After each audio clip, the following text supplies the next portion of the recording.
Hello and welcome back to the RDF Tactics YouTube channel. Today's video we are going to be focusing on Didier Deschamps' World Cup winning tactic. It's a 4-3-3 and in Football Manager we are going to try and replicate that success. Are we going to be successful? Stay tuned and find out. But let's now head over to the tactical analyst. In 2018, France and Didier Deschamps lifted the World Cup, defeating an impressive Croatia 4-2 in the final, and Didier Deschamps became only the third person to have won the World Cup as a player and as a coach.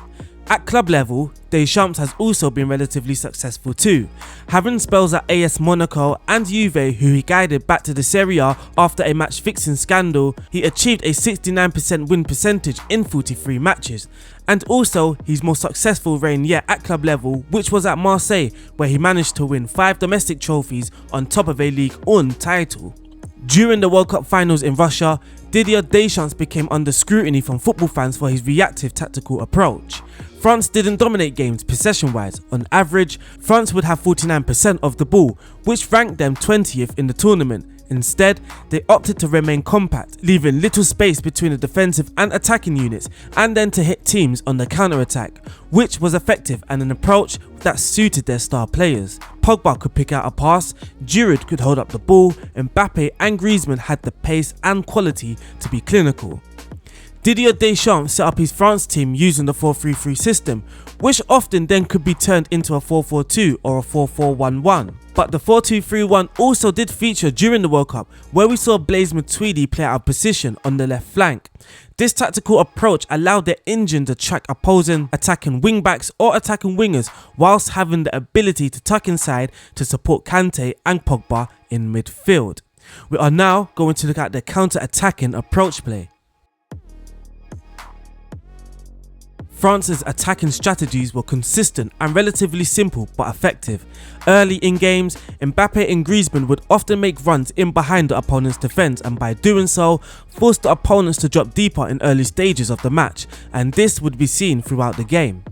Another attacking strategy was to find their target man, Olivier Giroud, who could either help the quick transition by winning flick-ons for Mbappe and Griezmann making runs off him, or Giroud could hold up the ball to allow other France players to progress and support the attack.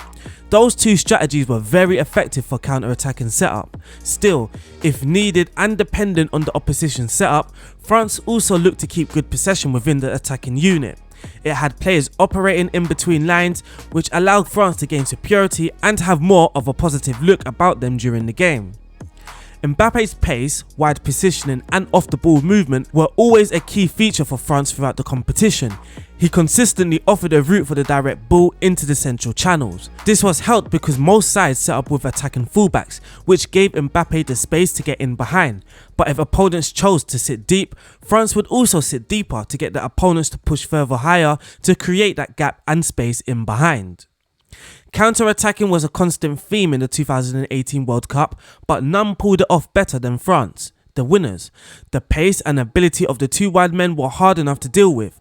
Sandwiched between them was a target man who had excellent holding up qualities, and this attacking unit allowed France to transition very quickly. But we are now going to look at their compactness in their defensive shape. When France were out of possession, they didn't opt for a counter press. Instead, they had players dropping deeper into their defensive positions. In control, France would typically set up in a 4-2-3-1 or a 4-3-3, but when France lost the ball out of possession, they would set up in a 4-1-4-1, 4-4-1-1 or a 4-4-2. To increase their compactness, they defended in a mid to low block, limiting the space between the lines and suffocating the central areas, making it hard for France to be broken down. Their mid-block was also accompanied by a very narrow shape, conceding space in wider areas as the flanks wasn't a threat for France. Allowing crosses into the box was always going to be easy to defend against. Despite their counter-attacking nature, they still managed to score the third most goals per 90 in the competition, 1.71, whilst having one of the better defences and conceding just 0.86 per 90, which ranks them 8th, but they played extra games over the teams above them in that ranking. France may not have had more shots at goal, but the most important stat is goals, and they were very clinical in their approach to scoring goals and achieving an impressive 0.11 shots per 90, which was the 5th highest. Didier Deschamps got the best out of his players and played to their strengths, making France a very good together unit. Kante put in typical Kante performances, and he was the size and competition's top tackler, winning 14 tackles throughout the tournament, winning 2.21 per 90. The quality ball-winning midfielder was key in applying pressure in France's defensive and mid-third, completing 3.33 interceptions per 90, the player with the most pressures and interceptions throughout the World Cup. Though Giroud didn't score many at all, he was integral to the system. His ability to win flick-ons helped increase the speed of transitions. His hold-up play allowed France to have an option of slowing down the game to get others further up the pitch. But his work off the ball alongside Griezmann may have gone unnoticed, and teams often struggle to build up attacks from defence from the hard work of those two players especially. Paul Pogba was the side's playmaker, often operating as a deep-lying playmaker. Supplying the team with 9 key passes, most for France, he also played the most passes into the final third, 51, and his direct balls often put France on the front foot. And this World Cup was arguably the best that we've seen from the Manchester United midfielder. Lastly, the fullbacks were the main source of width and offered security balls out wide if France couldn't find a route centrally. The wingers, Griezmann and Mbappe, would often make runs centrally, and that opened up space for the advancing fullbacks, as the wingers also dragged the opponent's fullbacks in centrally. The fullbacks wouldn't then hit the byline to whipping crosses, and France rarely crossed from open play. The fullbacks instead would opt to retain possession by playing the ball into a nearby teammate. But that wraps up my tactical analysis of Didier Deschamps' France World Cup winning tactic. We are now going to go into Football Manager 2021 to try and replicate the tactic, but also the success. We do have 3 different setups, so now let's look into it. So here we are, Didier Deschamps' France winning World Cup tactic, or I should say tactics. As you can see, we do have a 4-3-3, which is a normal standard 4-3-3, but we also do have an unorthodox version, which is where we would see Blaise Matuidi play or operate on the left hand side to try and track the opponent's attacking wingers or fullbacks. And then we do have the third tactical setup, which is more of the 4-2-3-1, which of course you can use, but mainly I did use the 4-3-3 and the unorthodox 3-3. But I also did test this with Marseille. Didier Deschamps did manage Marseille, so I did want to test out the system on Marseille just to make sure the tactic works, so we will check out the results at the end. But all 3 tactics have identical team instructions, so not much has changed. It's mainly just players' positioning and the players' roles. So for the 4-3-3, we do have a sweeper keeper in defend, our 2 wing backs. One of them is a wing back on the attack duty, whilst the other, the right back, is the full back on attack duty. They are both instructed to cross aim into the centre. In central defence, we have a nice balance between the ball playing defender and a central defender. One will look to play more risky passes and initiate counter attacks. The other is going to be focusing on retaining possession a little bit better. In front of them, we have our security, our police officer, N'Golo Kante. He's going to be our ball winning midfielder, and his duty is to defend. In central midfield, we have a box-to-box midfielder. It's not going to be Pogba. I will just clear this. I will clear this. We are in 2023. But in central midfield, we have a box-to-box midfielder. He's instructed to shoot less often and tackle harder, whilst his midfield partner is going to be the Paul Pogba role. He's instructed to play more direct passes, so he's going to play the more vertical passes, and he is going to tackle harder. On the flanks, we have an inside forward onto support duty, which would be Antonio Griezmann.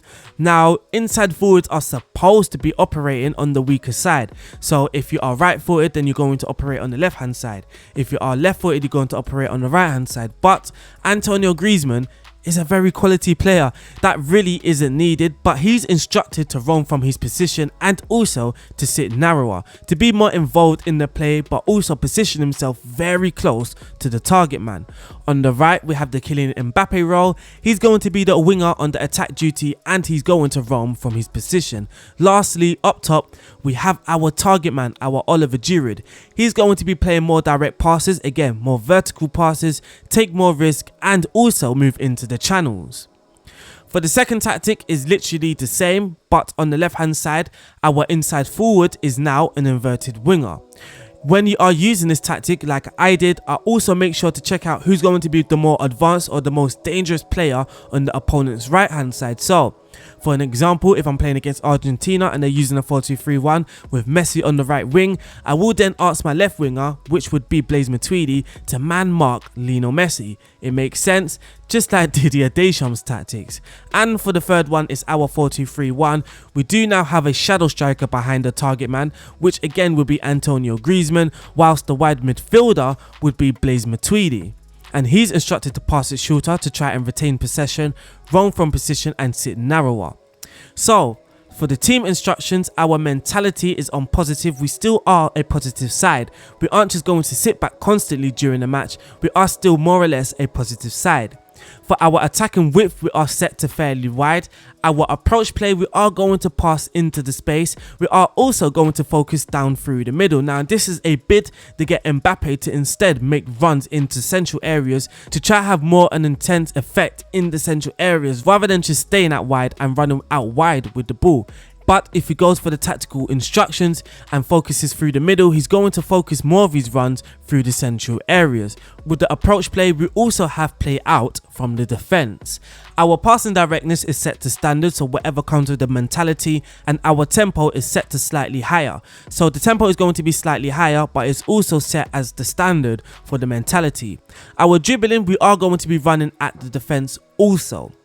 When possession has been lost, we are going to regroup to get back into our defensive positions, but when the possession has been won, we are going to make our counter movements, which is vital for a counter-attacking team. When the goalkeeper is in possession, he's going to distribute it to the playmaker, so he's going to try and feed Paul Pogba, but it's also an attempt to try and get the deep line playmaker to drop even deeper through build-up stages, and by doing so, he is going to take short kicks.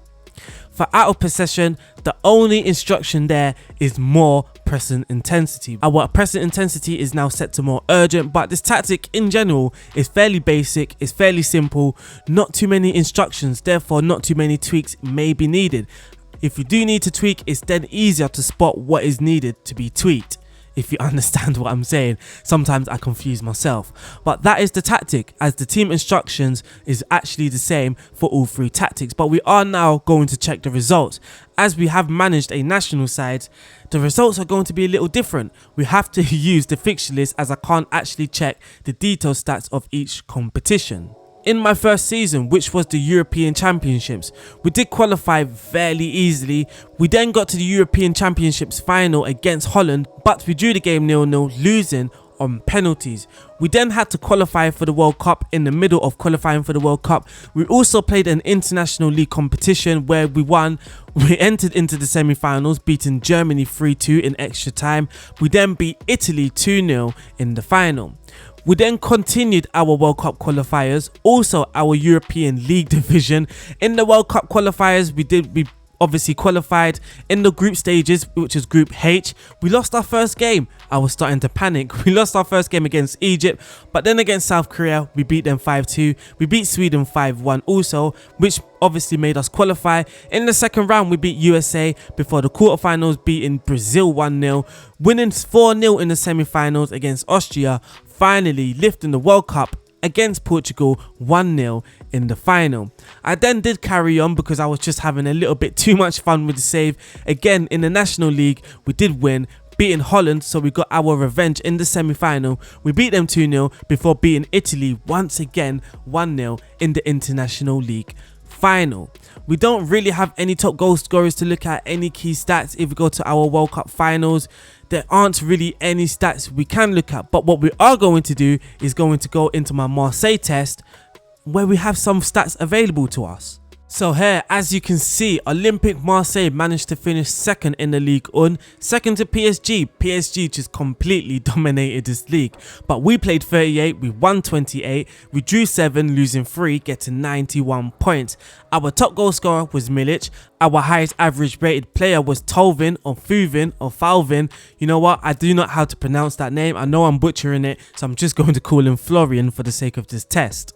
In the Champions League, we didn't do too well. Well, we didn't do well at all. We got knocked out in the group stages, but we finished 4th, so we didn't even qualify for the Europa League.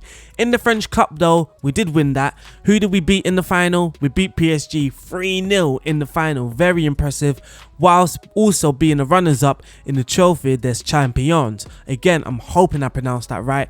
But in the final against PSG, I did use that tactic. Like I said, I used that tactic to man mark Angel Di Maria at the game, and as we can see here, he did play a 6.3 in the final. So the man marking did very well, and PSG didn't get a shot on target throughout the whole game. But for the attacking efficiency, we can see that Marseille were aggressive and clinical, but not very aggressive. We were more clinical, but we were also slightly passive. We aren't the most aggressive team in the league. Defensively though, we were very strong. We were quiet and we were impenetrable. But how did we score most of our goals? Most of our goals were scored by play shots, 38. 15 were done by powerful shots. Assists, 21 were from through balls, whilst 19 were from crosses. The key performers in our team was Florian, who was our right winger, but also our left winger, as I didn't really trust Payet to be our man marker on the left flank. But Fulvin, or Florian I should say, was our highest average rated player with 7.17 average rating, scoring 17 goals and getting 16 assists. Boubacar Kamara was also a very good performer at centre back, so too Alvaro and Steve Mandanda. Sakai, our fullback, was also a very good rated player, so our defense was very key. For this tactic to work, you need a very good defense, and you need to have a defense that are performing good also. They are going to be the base for this tactic. But that wraps up this video. I hope you have enjoyed this video of me showing this France winning tactic, well, my version of it anyway. My name is RDF.